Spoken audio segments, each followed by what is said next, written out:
Mesdames et messieurs, merci de nous suivre encore une fois. Nous revenons sur le sujet qui a fait parler, qui a dérangé les esprits. C'est vrai que j'ai reçu des appels de partout. Australie, le Rwanda, le Burundi. Beaucoup m'ont appelé. Merci beaucoup de vos commentaires. Moi, je pense que, comme je l'ai dit, en terminant, en concluant l'émission, je disais que dans une république, toutes les questions doivent être débattues. Je ne vois pas pourquoi on doit exclure un sujet parce que d'autres seraient plus intelligents génétiquement que nous et que nous, on ne serait pas en train de comprendre la question. Je pense qu'il faudrait qu'on débatte sur la question, surtout de notre identité, c'est très important. Vous savez, nous sommes un pays qui a 9 pays voisins, c'est pas comme les autres. Hein. C'est le débat que nous devons avoir sur notre identité. Ce n'est pas le même débat que l'Algérie aura, ce n'est pas le même débat que le Djibouti aura. Nous, on a quand même 9 pays voisins et quand il y a encore des impressions hégémoniques, ainsi de suite, il faudrait que finalement qu'on enlève, qu'on essaye de faire comment on dit, le toilettage. C'est pas technique, mais en tout cas, il faut qu'on réfléchisse. Je reçois encore M. Jean Mouniapenda. Mouniapenda, ça veut dire... moi, tout ce que j'entends, c'est Napenda. C'est Napenda, c'est l'amour. C'est à peu près ça, mais disons que dans ma langue maternelle, ça fait référence à des Penda, de belles vaches, qui sont de moyens, de dot, donc d'amour d'une manière indirecte, mais Penda, c'est ça, c'est en Swahili. Alors, si je vous prends encore une fois, c'est parce que j'accepte d'ouvrir ce débat et d'en parler sérieusement. Je sais qu'après vous, il y aura beaucoup d'autres, parce que là, j'ai enregistré plusieurs demandes, des gens qui veulent en parler, parce que je comprends que... Tant mieux pour tout le monde, si ça fait débat. Oui, on va être le premier média à parler clairement de ce débat, et parce que je crois qu'il faudrait qu'on en parle. Alors, Monsieur Jean, il y a une question fondamentale aujourd'hui.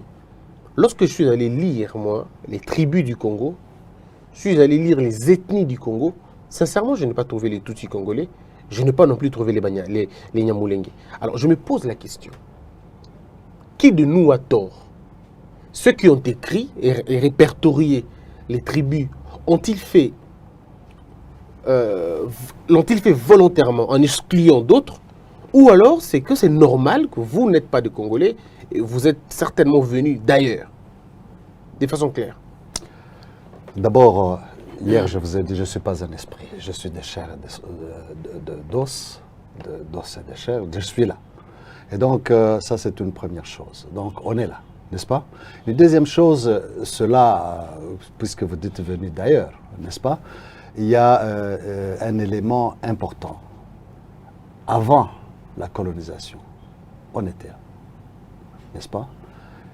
Je pense une chose qui crée de polémique, c'est plutôt au niveau des événements politiques qui ont suivi dans les querelles entre les groupes ethniques de la région, à l'intérieur, comme on a parlé de compétitions ethniques hier, on a analysé suffisamment ça, n'est-ce pas?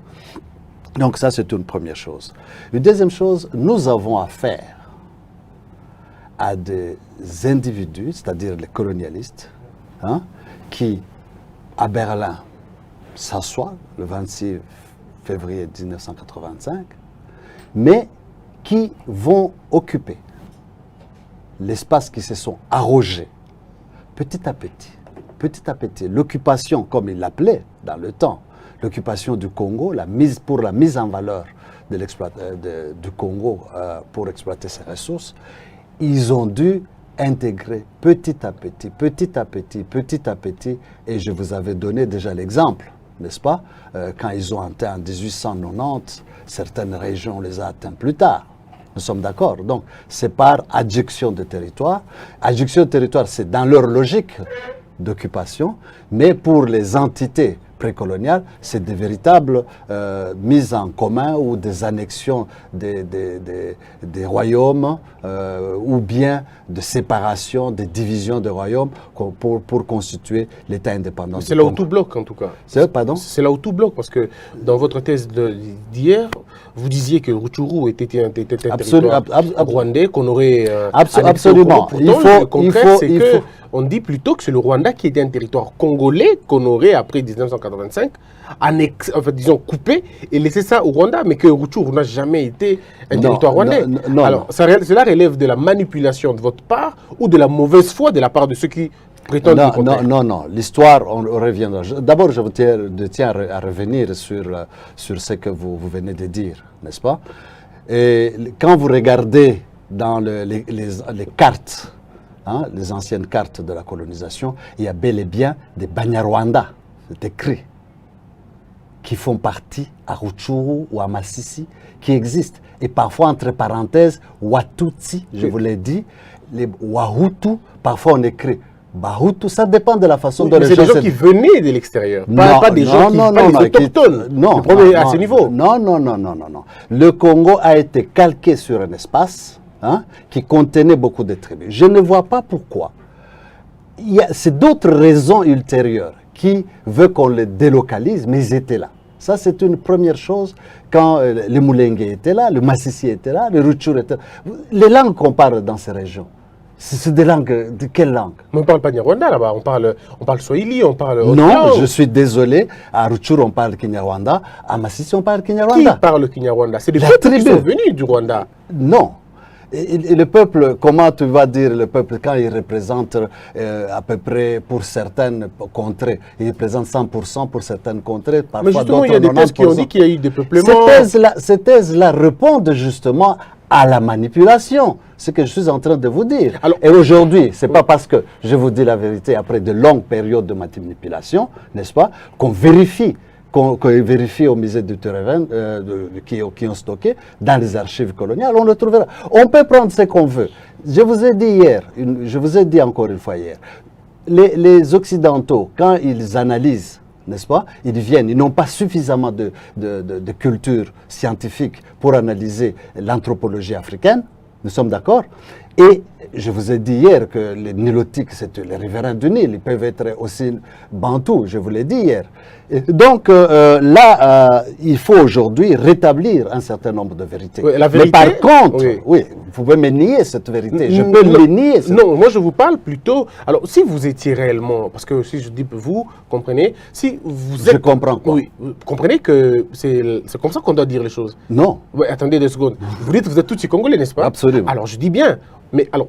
Pourquoi les Tutsis congolais ont-ils demandé la nationalité zaïroise? Parce que vous ne trouvez pas facilement. On n'a pas demandé.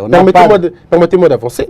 Les Mongos n'ont jamais demandé la nationalité congolaise parce qu'ils sont congolais déjà. Les autres, les Balouba, les Congo n'ont jamais demandé la nationalité congolaise parce qu'ils le sont. Mais pourquoi les Tutsis congolais demandent la nationalité congolaise et on a donné la nationalité zaïroise? Pourquoi?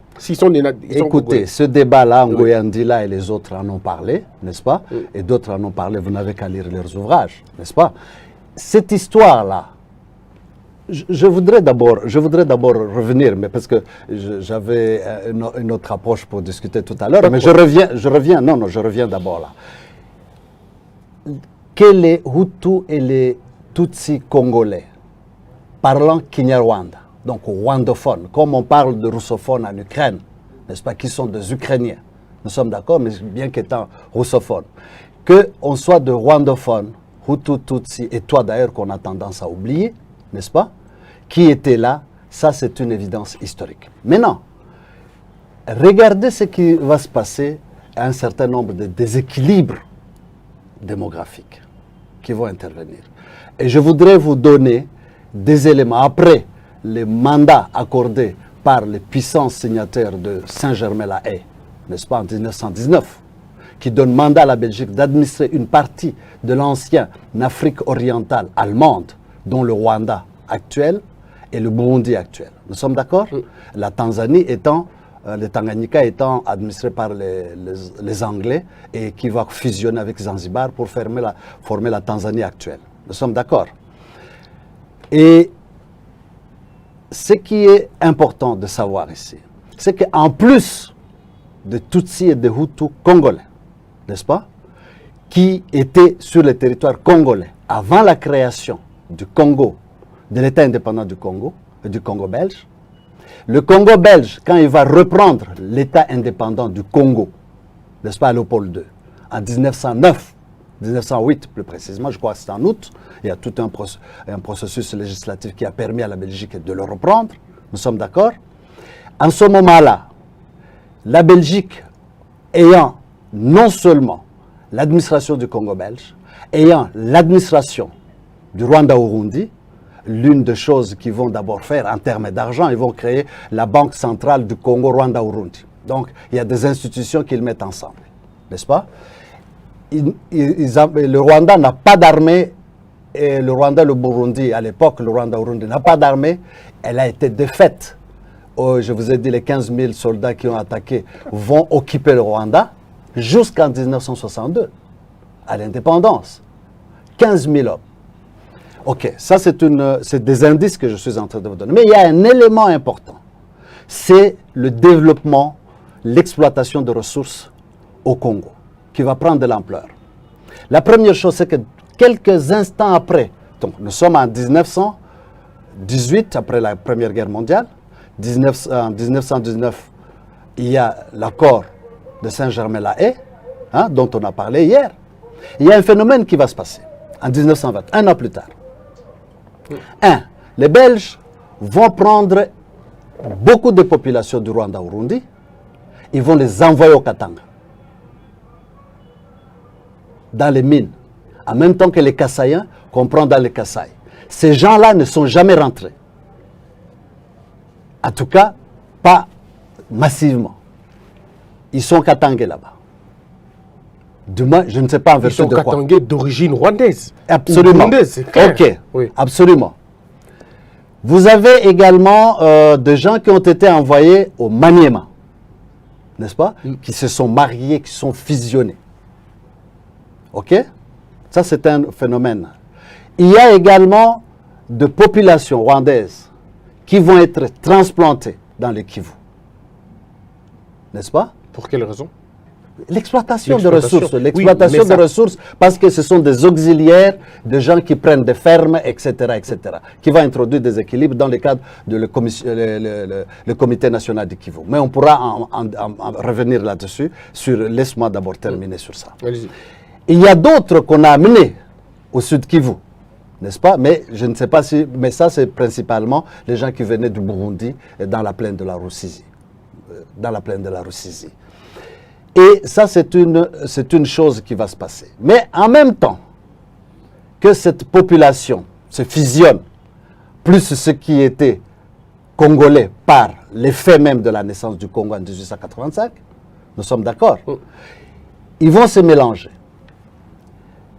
Ça, c'est une première... ils parlent la même langue, de toute façon. Ils vont se mélanger. Une deuxième chose, c'est qu'il y a des réfugiés qui viennent, qui soient, dans un premier temps, c'était les Tutsis à cause du problème qu'ils avaient là-bas. Au sud, au Burundi, c'était généralement les Hutus qui avaient fui. Et puis, renversement de situation en 1994, c'est plutôt les Hutus qui fuient, les Hutus rwandais qui viennent. Nous sommes d'accord? Et beaucoup de Tutsis qui étaient réfugiés rentrent chez eux. Nous sommes d'accord?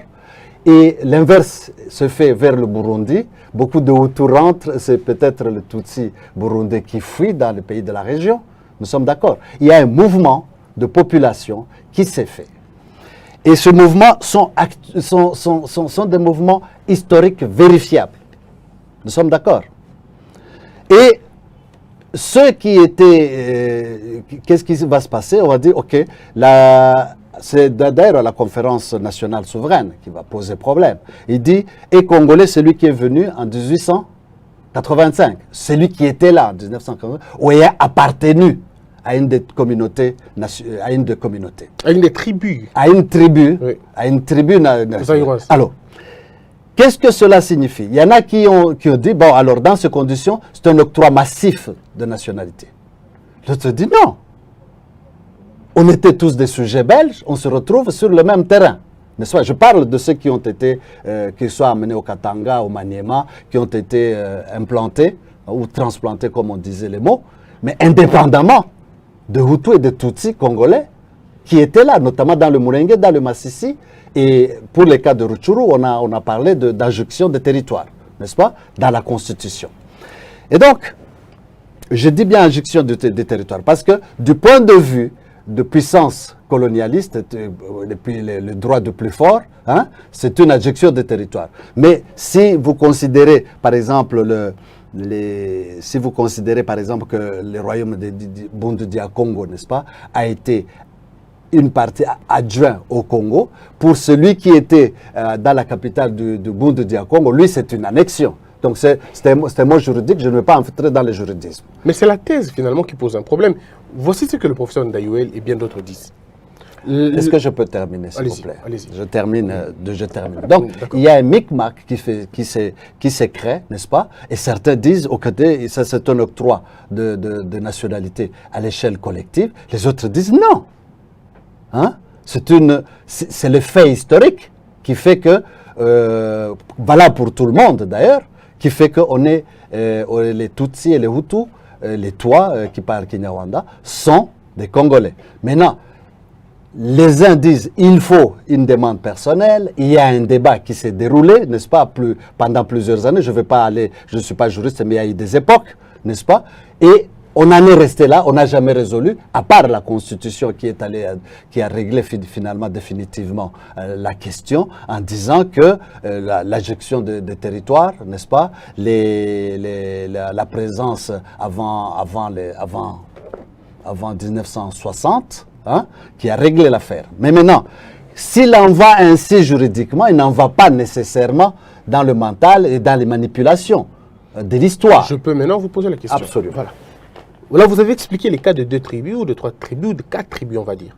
Non, j'ai expliqué de ceux qui parlent les locuteurs de Kinyarwanda. Très bien. Là-dedans, il y a les Hutus, les Tutsis et les Twa. Je veux bien. Mais est-ce que vous ne voyez pas qu'il y a un problème? Dans l'histoire, il y a le peuple Mongo, par exemple, le peuple Ekunda, le peuple Lunda, le peuple, je veux dire les Baluba, les Nekongo et tous ces gens. Nulle part, il est dit qu'ils sont venus d'ailleurs. C'est des gens qui ont été retrouvés ici. Alors, s'il faut qu'on vous octroie la nationalité, mais c'est une preuve suffisante que... Mais je n'ai pas besoin d'avoir l'octroi de nationalité. Mais justement... Ça, non. C'est le langage qui fait glisser les choses. Je suis en train de vous dire que c'est Banyarwanda, Hutu, Tutsi, Twa, les locuteurs de Kinyarwanda, et pour les séparer du Rwanda actuel, on parle de rwandophone, n'est-ce pas, pour faire une distinction, n'est-ce pas? Eh bien, ils étaient là. Maintenant, ce mouvement-là, ils étaient où? Ils venaient Massissi, et l'adjection territoriale, ils étaient à Rutshuru, ils étaient à Mulenge. Qu'est-ce que vous voulez que je vous dise? Ça, c'est la réalité historique. Mais cette réalité historique est contredite par beaucoup d'autres personnes. Pensez-vous que toutes les apparences intellectuelles sont contre la vôtre? Non, je suis en train de dire une chose, puisqu'ils disent que je manipule. Oui. Et moi, je dis qu'ils manipulent. Et je voudrais... Mais qui manipule? Non, c'est eux, assurément. Parce que depuis des années, si vous allez ici, vous allez dans la société civile, hein, avec des mamans qui... je voudrais vous dire une chose, par exemple. Il y a des gens qui sont, dans les années 20, dans les années 40, ils étaient ici, ils ont fonctionné, ils ont vécu avec tout le monde ici, dans la compénétration des tribus qui s'est opérée dans les sièges de la colonisation belge. Ils ont existé. Vous voulez que je prouve maintenant l'existence de ma négritude? Non, la différence avec eux, c'est qu'ils ne se sont jamais reconnus comme des Congolais, comme vous le faites. Oui, mais c'est ce que je suis en train de vous dire. Oui. La compétition. Je vais vous dire une chose. Ici dans le Bas-Congo, le Bas-Congo, à un certain moment, on a dit que les Bazombo ne sont pas des Congolais. N'est-ce pas? On fait une différence entre les Bazombo de l'Angola et les Bazombo du Congo. Mais alors, pourquoi vous ne faites pas la différence entre les Banyarwanda du Congo et les Banyarwanda du Rwanda? Non, parce qu'il n'existe pas les Banyarwanda ici au Congo. Il n'existe pas où? J'ai allé chercher dans les documents de Turveren. Moi, personnellement, je m'engage de t'amener un document. Je vais t'amener un document. Après cette émission, on part ensemble, je te montre tout cet écrit. Chacun peut prendre la carte qu'il veut. On peut aussi prendre la carte... J'insiste sur un élément. Les colonialistes, appelons-les les Occidentaux maintenant, sans les qualifier par rapport au passé des colonialistes. Nous sommes d'accord, les Belges. Mais ils ne connaissaient pas, ils étaient en train d'étudier. Je vous ai donné hier un exemple. Les semi-bantous ont disparu où? C'est un défaut de l'analyse intellectuelle. Les nilotiques qui sont en même temps bantous, parce que c'est le nom du Nil, c'est ce genre de choses existent. C'est ce genre de confusion. Moi, on ne m'a pas enseigné que le nilotique était des bantous. On m'a juste enseigné qu'il y avait des bantous, il y avait des semi-bantous et qu'il y avait des nilotiques. Il n'y a jamais eu de nilotiques. Mais puisqu'on te dit maintenant, j'imagine ce que vous dites. J'imagine que vous ne refusez pas d'évoluer. Non, vous pouvez évoluer. Oui. Ce que je vous dis aujourd'hui, le mot nilotique, ça veut dire les riverains du Nil. Exact. Les bantous, ça veut dire les gens qui ont le suffixe ntu dans leur langue. Nous sommes d'accord. Mais il y en a qui ont dans le suffixe ntou dans la langue et qui sont en même temps riverains du Nil. Qu'est-ce que vous voulez que je fasse? Non, de votre définition, votre définition. Non, c'est la définition, c'est dans l'ordre méthodologique de cette définition qu'il y a un défaut. Mais pourquoi vous ne contredisez pas le professeur Ndayouel scientifiquement quand il énumère les tribus et il ne vous énumère pas? Qu'est-ce que vous voulez que je fasse? Je suis en train de le contredire en direct. Oui, mais justement, vous me donnez l'occasion, je vais le chercher, on va en discuter. Et je vais le chercher, on va en discuter. Mais vous allez discuter sur toutes les thèses historiques qui ont été données absolument. Avant. Mais absolument, parce que ça pose... Depuis tout ce temps, vous avez 63 ans aujourd'hui. Vous étiez où depuis tout ce temps? Vous voulez dire, mais l'opportunité m'est donnée, je l'ai dit. Ah ben, vous voulez nous dire que vous n'avez jamais eu l'opportunité de parler de cette question? Non. Quand on est venu ici à l'AFDL, j'ai expliqué. Hein? Donc, si vous faites le choix de texte que vous voulez lire, le choix des émissions que vous voulez lire, vous pouvez le faire. Mais ce genre d'histoire, depuis la conférence souveraine, je parle de Monseigneur Kamanyang-Machumbi, il en a parlé, d'autres en ont parlé. Donc, c'est une question de choix médiatique, finalement, de ce que les gens peuvent bien diffuser. Il y a quelque chose qui ne marche pas avec votre thèse, hein, je veux dire votre position, pas voilà, votre, monsieur Jean, mais la thèse de Tutsi Congolais. On vous situe dans le conflit hégémonique du Rwanda. Ouais.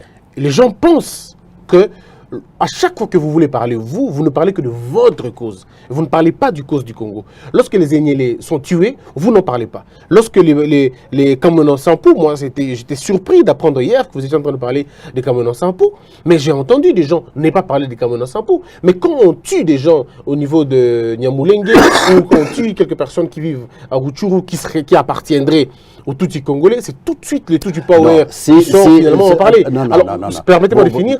Pourquoi vous ne prenez que la cause que lorsque vous êtes touché et pas lorsque le Congo est touché? Non, d'abord,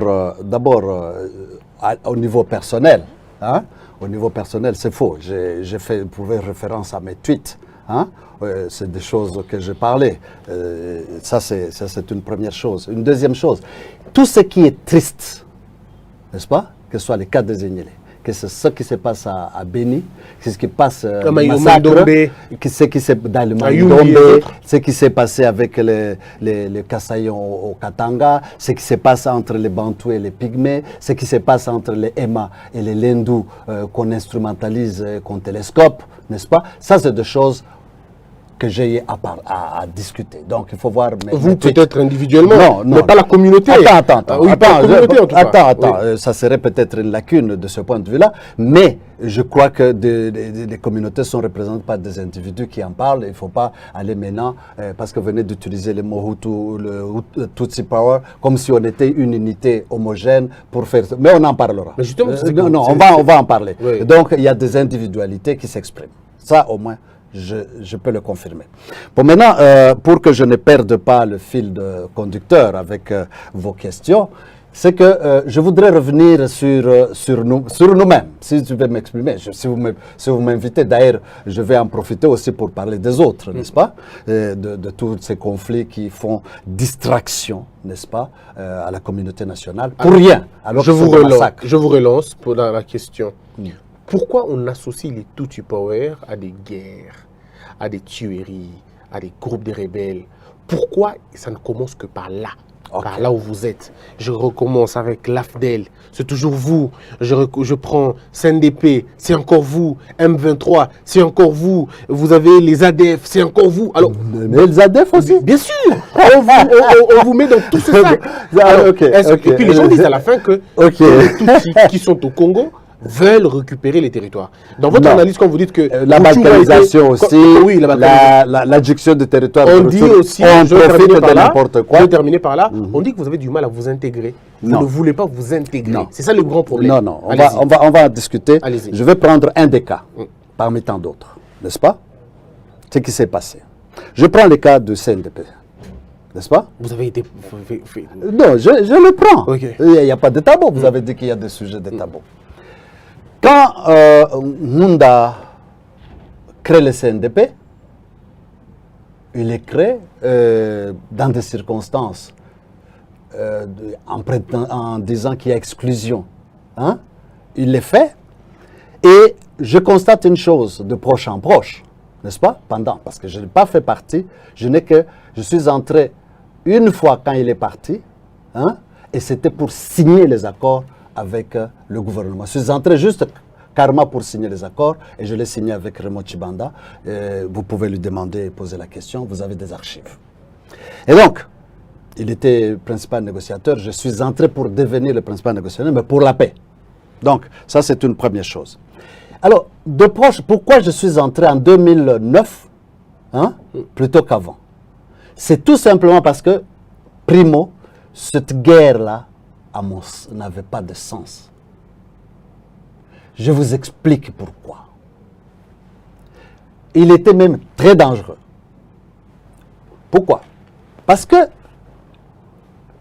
d'abord, j'ai constaté de proche en proche, pas immédiatement, que c'était une réalité à double face. D'un côté, vous aviez les acteurs du CNDP qui attiraient la sympathie de jeunes gens dans les camps de réfugiés en disant « Tutsi, nous devons nous défendre, il y a l'exclusion », n'est-ce pas? Qui l'ont rejoint. D'abord, ça c'est le premier dans la face CNDP. La deuxième, c'était qu'il y avait aussi, vous venez de citer RCD, AFDEL et tout le reste, je n'ai pas fait partie. Je n'ai pas fait partie du M23, je n'ai pas fait partie du RCD. Ça c'est pour, je ne fais que partie de l'AFDEL de toute façon. Et je fais partie du CNDP pour un court moment. Je vais vous expliquer pourquoi. Pourquoi on a décidé, avec des amis, on disait il faut qu'on arrête cette guerre. Tout simplement parce que cette guerre, on disait dans les médias, tout le temps, avec un tapage médiatique extraordinaire, en disant le général Tutsi qui lutte contre le gouvernement congolais. N'est-ce pas?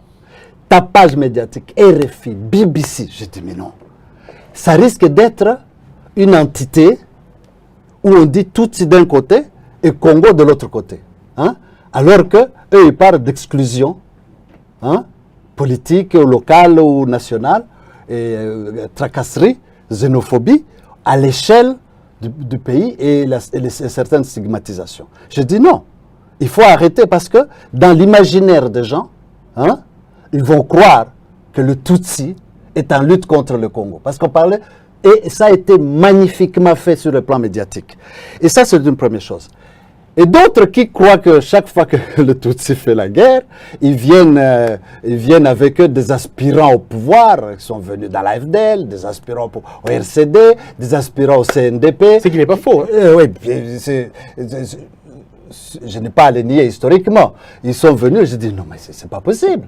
On ne peut pas être des instruments canons pour les autres, n'est-ce pas? Et puis c'est une guerre absolument stupide parce qu'il fait des entités qui n'auraient pas dû être antagonisées. N'est-ce pas? Et ce faisant dans les guerres, il y a eu d'autres phénomènes. Je dois l'ajouter, je suis toujours du côté face CNDP. Il y a des individus, parce que le CNDP il était dans le Massy, c'est une partie de Rutshuru, n'est-ce pas? Et qui sont ils cherchent des ressources, tout ça. Il y a des bandits qui viennent, qui font des connexions avec les gens qui creusent l'or, qui font des histoires de... n'est-ce pas? Ça, c'est des bandits presque dans toutes les guerres, n'est-ce pas, qui interviennent. J'ai dit non, mais c'est pas possible. Il faut arrêter ce mécanisme-là.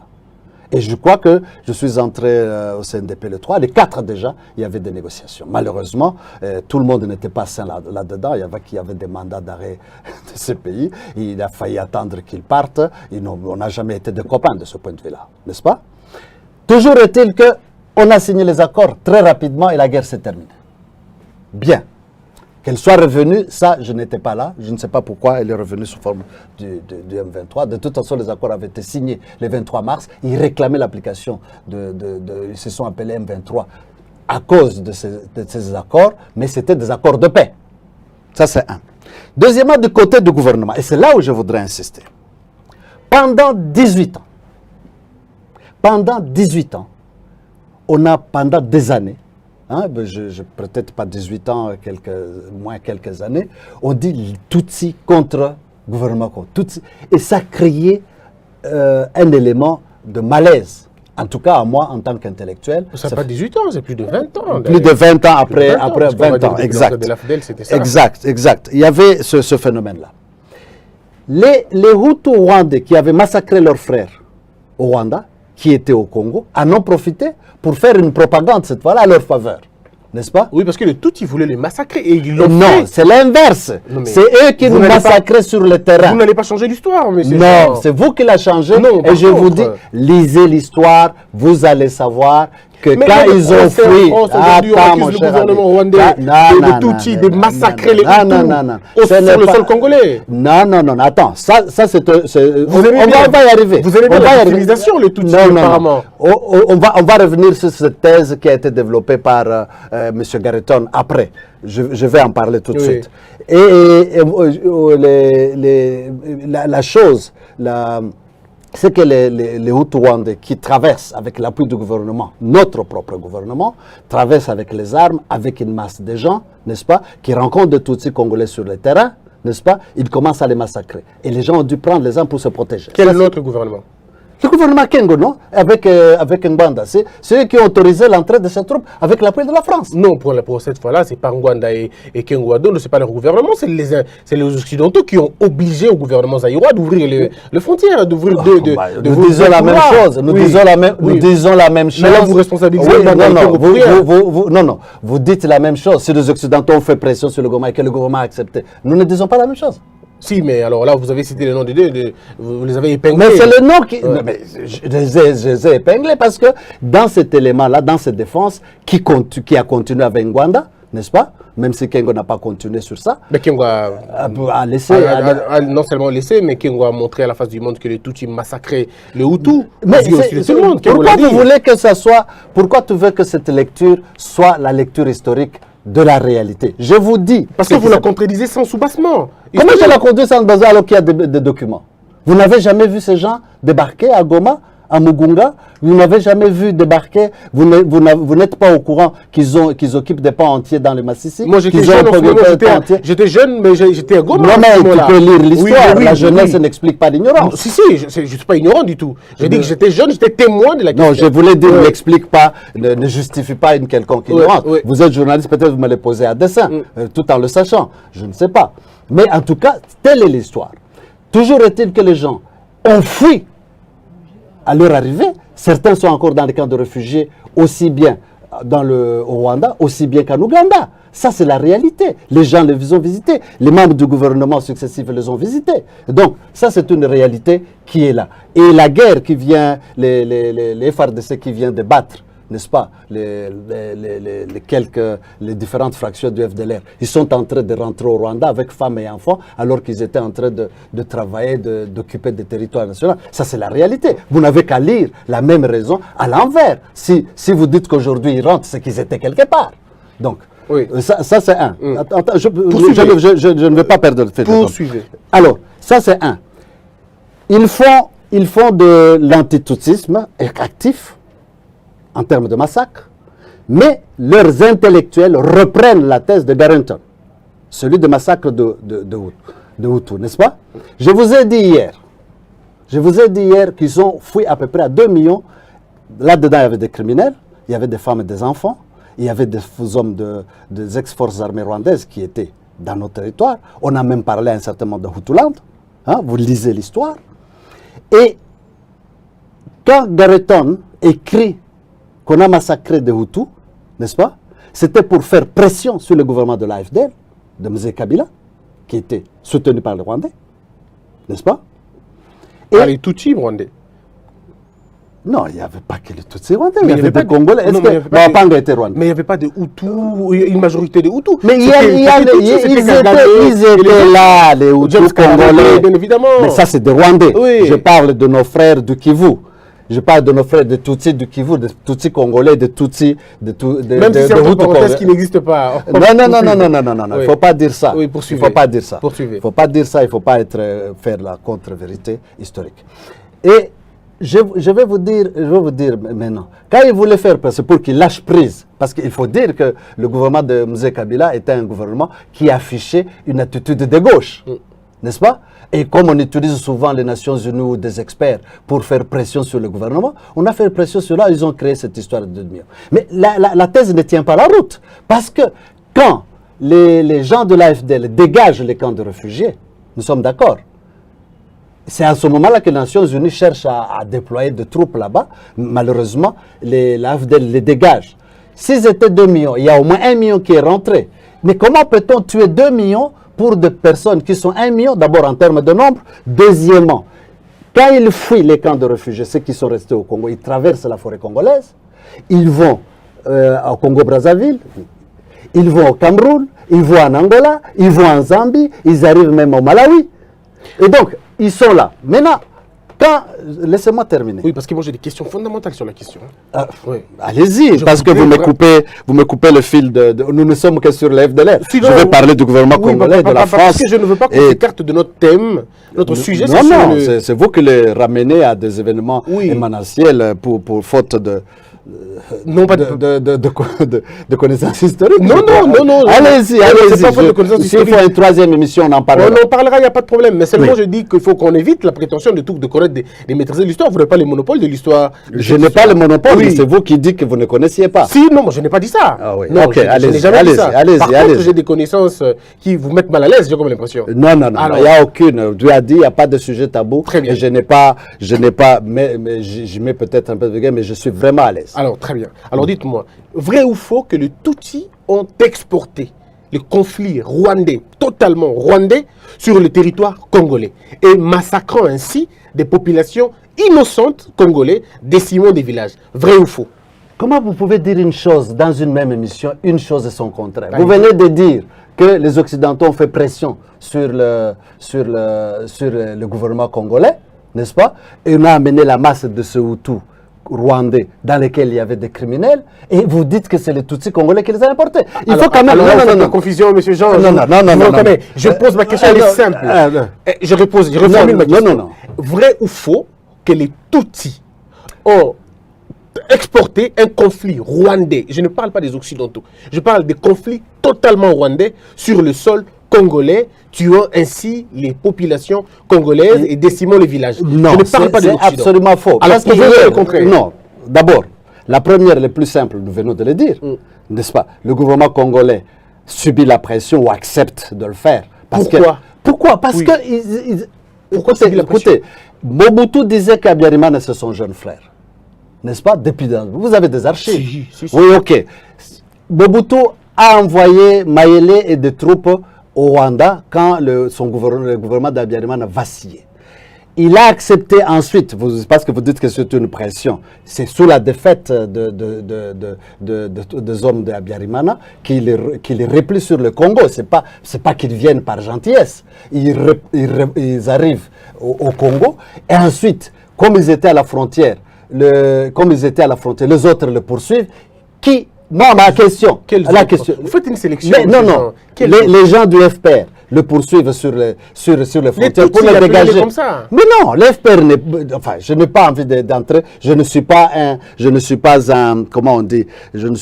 un communicateur du gouvernement rwandais. Je suis le communicateur pour l'instant de rwandophones congolais, de Tutsis congolais et de Hutus congolais. Mais cela, donc, je n'ai pas envie de tomber dans votre piège. Oui, mais cela ne veut pas dire que je ne veux pas tomber dans votre piège. Vous n'allez pas tomber dans notre piège parce que l'explication, vous l'avez sur leur terrain. Ils les ont poursuivis, n'est-ce pas? Maintenant, qui les a importés? Parce que vous parlez d'exportation. Qui a importé ces gens-là? Alors, moi, je peux répondre à cette question aussi facilement. Au fait, au Rwanda, les deux populations ne s'entendent pas. Les Tutsis et les Hutus ne s'entendent pas. Ça ne marche pas. Vous vous entretuez vous-même là-bas. Non, moi je suis au Congo. Je m'entretue avec comment? Parce que vous dites vous. Il faut éviter de généraliser. Je parle de Tutsis rwandophones congolais. Mais c'est là la thèse qui n'existe, qu'on ne sait pas comprendre. J'existe bel et bien, d'autres existent, ils sont nombreux. Donc il ne faut pas me dématérialiser. Je ne suis pas un esprit. Oui, ils disent que vous êtes là parce que vous êtes utilisé par le Rwanda pour penser à une quelconque balkanisation. En défaut d'être intégré, vous voulez rester là-bas. La question peut-être pour vous aider, pourquoi vous ne vivez pas dans le plateau de Bandundu? Pourquoi vous n'acceptez pas de vivre à l'Équateur? Pourquoi vous n'acceptez pas de vivre dans le Katanga et bien d'autres? Pourquoi vous restez seulement là? Pourquoi c'est là que vous voulez et vous voulez vous autodéterminer? C'est la question. Non. Vous mélangez beaucoup d'histoires. Autodétermination qui appelle balkanisation. Vous parlez de tout. Je peux les séparer. Oui. D'abord, il faut scientifiquement, quand vous voulez analyser une situation dans un pays, il faut le regarder de l'intérieur. Il s'est agi ici bel et bien d'une importation. des populations Hutus dans lesquelles il y avait des criminels qui ont fait des assassinats chez nous, au Congo, n'est-ce pas? Des préférences sur les Tutsis congolais. Et cette importation a des conséquences jusqu'à maintenant. L'AFDL est une des conséquences, l'RCD est une des conséquences, le CNDP est une des conséquences. C'est pour ça que je voulais prendre le CNDP pour vous expliquer. Hein, comme un exemple, j'aurais pu prendre les autres. Hein? Je ne vous interromps pas, allez-y. Ok. Alors, vous avez, ils reprennent les thèses de Garrington, qui n'a pas de base démographique. Deuxièmement, ils inversent. Ils ont constitué, quand ils arrivent au Congo, ils venaient d'être battus chez eux. Ils avaient fait un Hutu Power, n'est-ce pas? Maintenant, ils inversent la donnée, ils disent ce sont les Tutsi Power. Et les crimes qu'ils montrent dans les télévisions, les WhatsApp, sont leurs propres crimes anciens qu'ils imputent aux autres. Ça, vous allez le vérifier. Et vous êtes journaliste, appelez-moi si vous avez une vérification contraire. Deuxième élément, ça c'est un élément. Un deuxième élément, c'est que les gouvernements de Abiyarimana, les Occidentaux qui ont fait pression pour qu'on ouvre la frontière congolaise sur le gouvernement congolais, il y en a certains qui ont continué à les appuyer, n'est-ce pas, avec les médias en France, en Europe, n'est-ce pas? Et ils ont continué, ils ont fait des publications. Ça, c'est une première chose. Mais sur ça, il s'est ajouté un autre phénomène médiatique, cette fois-là. Un autre phénomène médiatique, c'est que on parle, hier on a vu qu'on a parlé de massacre de Hutu avec Garrington, n'est-ce pas? Je viens de vous dire qu'il n'a pas une base démographique. Maintenant, au lieu de dire qu'on parlait de Hutu, maintenant on le déplace sur les Congolais. Hein? On dit, non, en fait, ce n'est pas les Hutus, c'était des Congolais qu'on massacrait. Hein? C'est comme si on nationalisait ces gens-là. On dit c'est des Congolais. Et donc, on nationalise cette fausse thèse. Cette fausse thèse, on l'a fait congolaise. Et les morts commencent à engendrer les morts. On passe, je crois qu'hier, on en a parlé. On ne va pas y revenir. Oui, ne revenons pas, allez-y. Ne revenons pas. Maintenant, il y a la thèse de balkanisation, que j'ai déjà fait dans une autre émission. Il dit, ils veulent prendre le terrain. Je dis non. C'est pas quelqu'un dépend. Et ça, c'est le poids. C'est un truc, la communauté toute congolaise, elle est démographiquement modeste. Elle ne peut pas supporter ce genre d'histoire. Elle ne peut pas supporter cette conspiration internationale et nationale et locale. Et on dit balkanisation. J'ai déjà dit que chaque fois que les gens ont lutté, ils ont lutté contre l'exclusion, contre la stigmatisation, jamais ils n'ont pensé à la sécession. Si sécession il y a eu, il y en a eu au Katanga. Si sécession il y a eu au Kasaï. Si jamais, c'est absolument faux. Donc, vous voulez des preuves? Donne-le-moi. Mais regardez ce qui se passe à Minembwe aujourd'hui. Vous avez vu comment les communautés qui viennent d'ailleurs, parce que ils ont balkanisé. Oui, le ils veulent balkaniser. Ils veulent balkaniser. Non, mais tu leur prêtes l'attention. Ils ont proclamé la République de Moulengue. Non, mais ils veulent que Minembwe devienne un territoire. Et puis ça, c'est un découpage administratif. C'est comme les Hutus congolais, ils sont en train de réclamer que le Nord Kivu soit divisé en deux districts au nord et districts au sud. Mais ça, ce n'est pas une balkanisation. Non, mais ces gens ne fermez pas les yeux quand même. Vous voulez nous dire que les Maïmaï se battent pour rien? Voulez-vous nous dire que tous ces Balafarés, comment ils s'appellent encore, les autres tribus, s'en prennent au Nyamulenge pour rien? Attends. Vous venez de Fulero, les Bavira, les Babembe et tout le reste. Oui. Mais je voudrais vous dire une chose. C'est là où je voulais en arriver absolument. Hein? Pendant qu'il y a une guerre, soi-disant médiatisée à outrance, n'est-ce pas? Et il y a une sorte... Tu sais, ça fait quand même des années, depuis plus de 20 ans, qu'il y a une malgouvernance. Nous sommes d'accord. Malgouvernance dans le sens où il n'y a pas de guerre à Kikwit, il n'y a pas de guerre à Bolafa, il n'y a pas de guerre, mais quand même on a des situations, on a l'impression qu'il y a une guerre à cause du recul des infrastructures, du recul du système de santé, du recul. On a quand même un poids de développement, de malgouvernance qui n'a pas permis cela. Maintenant, cette guerre va donner l'opportunité à focaliser les gens sur un phénomène qui est à 2000 km des entités. Ça devient une immense distraction. Ça devient une immense distraction qui se développe, entre autres, sous forme d'un antirwandisme, d'un antitoutisme, pour parler de la communauté, et qui crée même des psychoses au sein de deux groupes qui parlent le Kinyarwanda, certains commencent à dire non, nous on parle le Kihutu, alors que le Kihutu n'existe pas. Les autres, ils commencent à se chamailler, etc., etc. Vous voyez que là, vous mélangez les réponses, c'est pas ma question. Non. Ma question, c'est la question de Minembwe. Oui. Moi, vous me posez la question. J'ai jamais entendu quelqu'un qui prétend à la République de Minembwe. Non, on ne parle pas de la République de Minembwe, on parle du C'est territoire de Minembwe. Mais la subdivision administrative d'un pays est évolutive. Non, mais et que les gens réclament. C'est ce que je vous ai dit. Monsieur Jean, moi, je ne suis pas de Minembwe. La question S'ils les posent la question, pose-leur la question. Mais pourquoi fouillez-vous à chaque fois qu'on vous pose une question? Vous la ramenez à vous. Je dis, est-ce que vous voulez aujourd'hui nous dire que les Maïmaï se battent pour rien? Pourquoi ils contestent l'impression qu'ils ont du ministre de la décentralisation qui veut à tout prix nommer un chef coutumier, quelqu'un devenu d'ailleurs. Bref, je change d'angle de point de vue pour répondre à votre question. Ça, c'est votre tactique depuis toute Non, ce n'est pas une tactique, c'est la vérité. Oui. Nous sommes, quand vous regardez les zones où on a créé des parcs nationaux, hein, je cite, vous avez le parc national au sud, vous avez le parc national de Virunga, vous avez le parc national de Kaouzi-Biega, vous avez le parc au nord de la Garamba, au sud, j'oublie, dans les Katanga, n'est-ce pas? J'oublie le nom. Upemba. Le colonialisme en 1933, parce que tous les problèmes commencent dans ces années là-bas. En 1933, ils déplacent les populations pour créer des parcs nationaux. Les populations se confinent dans un certain nombre de territoires. N'est-ce pas? Et comme ils ne connaissaient pas que l'agriculture, la notion foncière devient un élément important. Et dans ce mouvement de guerre, les gens veulent protéger leur terroir, n'est-ce pas? Ils prennent la jeunesse, ils se disent, chaque groupe ethnique, chaque clan, ils essaient de conserver leur groupe parce qu'on les a confinés presque dans le même endroit. C'est ça la source du Maïmaï. C'est la réponse aux questions de Maïmaï, c'est le développement. Les paysans ont disparu. Les gens veulent... Parce que, à force de vivre dans une situation précaire, où la politique communautaire a disparu pour régler ce genre de problèmes, les gens ont cru bon se prendre en charge, oui. Eux aussi, et militairement. Et alors, ce que je suis en train de dire, je réponds à la question de Maïmaï.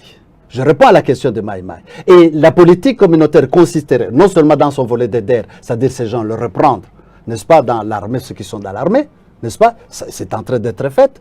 Il s'agit de stabiliser les gens. On avait créé une agence que le Malumalu suivait là-bas pour qu'on fasse des accords de développement, n'est-ce pas? Et même quand il y avait des négociations entre le gouvernement et le groupe Maïmaï, c'était ça la demande. Le CNDP était compris là-dedans aussi, à l'époque, pour qu'on crée des éléments de développement. Si on ne répond pas ça à ces questions de développement, si on ne répond pas ça, on va dire que les Maïmaï, on va nous distraire en disant que les Maïmaï sont là, ils sont en défense de patrie contre des sortes de... En fait, c'est une énorme distraction. Il faut répondre par des actions de développement et ça disparaîtra. Très bien. Que vous ne faites pas d'ailleurs en répondant à mes questions de façon directe. Moi, je vous repose une autre question. Qu'est-ce que je n'ai pas répondu? Je répondrai, je vous le reposerai. Monsieur Jean, comment vous expliquez que vous soyez dans un pays et que votre langue maternelle soit la langue officielle de notre pays voisin? Ça, je ne suis pas en train de me faire comprendre ça. Vous êtes le seul, alors dans ce cas, la seule tribu ou la seule communauté à avoir pour langue maternelle une langue officielle de notre pays. Qu'est-ce que tu veux que je fasse? Alors? Tu veux que je fasse quoi? Non, mais je veux ma langue tribale devient une langue nationale, parce que dans un pays, n'oubliez pas que le Rwanda est un pays modeste géographiquement et que tous parlent le Kinyarwanda. C'est la langue qui donne à la tribu. Tu es Mongo parce que tu parles au Mongo, tu es Luba parce que tu as le Chiluba. Oui. Mais si eux, ils disent ça, ils en donnent à un contenu, leur langue. Hein? Supposez si leur langue à leur nation, n'est-ce pas? Qu'est-ce que tu veux que moi je fasse? La question, tu me la poses. Est-ce que ce n'est pas que je fasse? Est-ce que ce n'est pas ça aussi une preuve que vous n'êtes pas des Congolais des souches? Non, mais à supposer, je t'ai posé hier encore la question, vous y revenez. À supposer qu'au Congo-Brazzaville, on crée une municipalité Mongo, qui s'appelle Mongo. Vous serez originaire de cette municipalité? Mais c'est de la fiction, monsieur. Mais ce n'est pas de la fiction. Cela, c'est une réalité. Ce qui n'est pas vrai pour vous à l'ouest, l'est vrai pour nous à l'est. Et à l'est, c'est ceci. C'est que la langue tribale, à moi, n'est-ce pas, est une langue national là-bas. Vous voulez que je vous dise quoi? Je voudrais que vous Je ne vous répondrai pas à cette question parce que je n'ai pas de réponse. Ou comme d'ailleurs, je voudrais vous reposer une autre question. Voilà. Allez-y. Voilà, Comme d'ailleurs, vous me génétisez sur des choses. Non, je ne vous génétise pas du tout. Hein. Je pose juste des questions. Hein? Non, je pose juste... Ça fait partie de la stigmatisation que je refuse d'ailleurs. Non, ne soyez pas dérangés. Voici un message assez clair d'un internaute. Je vais censurer certains propos. Christian, bonjour. Je suivi l'émission du Rwandais Tuti qui ne sait pas définir son identité. Je suis kassaïen. Il est kassaïen. Si vous me posez la question sur la nationalité, je vous répondrai que je suis congolais. Dans une des vidéos sur l'Est que je vous ai envoyées, ce monsieur apparaît avec Rouberois, Bizima, Nyarugabo, Tambwe Mwamba, Diamba Diawamba, Lunda Bululu et les autres, comme des Rwandais qui veulent libérer le Congo. Mais de quoi? C'est la première question. Il sait bien que les gens qui ont financé leur génocide voulaient les minéraux. Bref, il faut aussi inviter le professeur Dayuel. Bon, là, il va un peu plus loin. Il dit qu'il ne reconnaît pas l'existence de la tribu de Banyamulenge au Congo. Mais lecture d'archives coloniales sur la gestion de l'enseignement sur le Congo, le Rwanda, Urundi, n'indique aucune trace de ces gens au Congo. Au contraire, l'administration coloniale et là, vous me reprenez la rhétorique contre laquelle je suis en train de dire. Si vous me reprenez cette rhétorique-là, que ce monsieur-là qui dit qu'il est kassaïen, qu'il vienne et qu'on en discute. Ils disent qu'on invite Ndayuel, qu'on en discute avec Ndayuel. Et donc, je ne vais pas répondre à des tracts médiatiques comme ça, et qui reprend des thèses justement qui ont amené la confusion. Est-ce que vous êtes mal à l'aise d'accepter que vous êtes rwandais? Ça vous gêne d'être rwandais? Écoutez, dès lors que vous m'enlevez une des attributs de mon identité, l'identité congolaise, n'est-ce pas? Je suis mal à l'aise.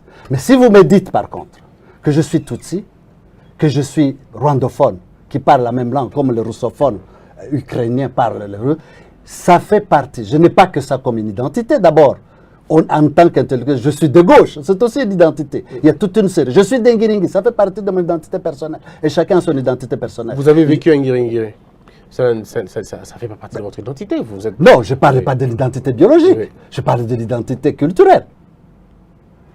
Ici, dans cette société pluricommunautaire, cette société est pluricommunautaire. Et d'ailleurs, je vous fais remarquer une chose, quand je travaillais dans les Nations Unies chez ONIFAM, le tribalisme, c'est souvent un phénomène des hommes. Les femmes, eux, je crois que c'est Marie, quand ils peuvent, eux n'ont pas de problème de ce point de vue-là. Ils sont nombreuses comme ça, et ils nous ont créé une société pluricommunautaire. Qu'est-ce qui vous lie au Congo, monsieur Jean, en dehors de la nationalité?